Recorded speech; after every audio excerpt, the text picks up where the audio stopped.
This is McCook's Mr. Bills. Honored to have you here. 2 days of hard ice snow here in southwest Nebraska. Absolutely. To the north, it shut down the interstate from Kearney clear to the state line. That's an awful long ways. Absolutely. And here we had almost an inch of ice on the ground before it snowed. That's not a good thing.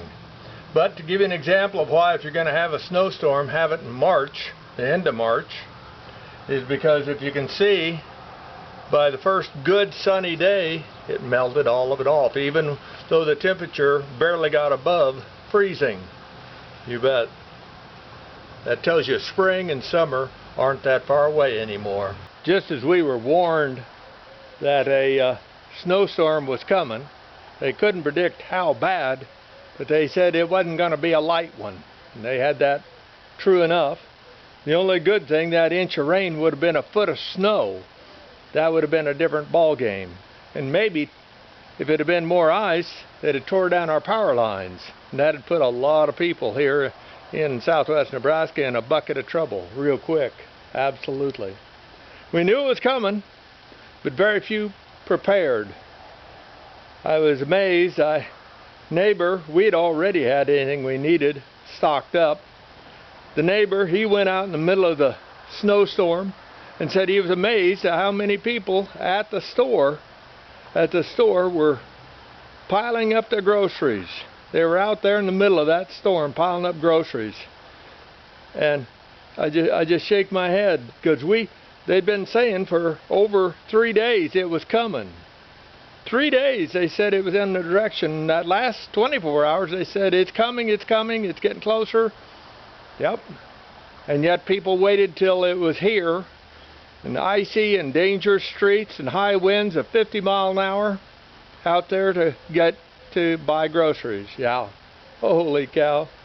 Of course, not that we're any dumber than any other area. If you look out there on the coast, they can be warned, 3, 4, maybe 5 days ahead that a hurricane is coming. Yeah. And yet they wait to the last minute to try to get out of there. Common sense would say, better part of valor is to get the devil out of there. But they stay to the last minute, or maybe even a little past the last minute, and then try to get out. Or they go on major thoroughfares and get jammed up so they can't get very far, compared to just taking side roads. Today's a great example of side roads. When the interstate got shut down up here, North Platte, in Kearney and North Platte and on west to the state line, the trucks, semi-trucks, by the hundreds dropped down and used 6 and 34 highway to get on out and into Colorado, just on a 2-lane highway. Long time since I've seen that kind of truck traffic here. It just doesn't happen. And you can't blame them, because they got to shut down about every 8 to 10 miles for a little bitty dinky town. You bet. Be that as it may, I hope you don't wait too long before you start preparing, not just for storms, but for what the government, what the corporations, and what the bad people might have in store for this nation.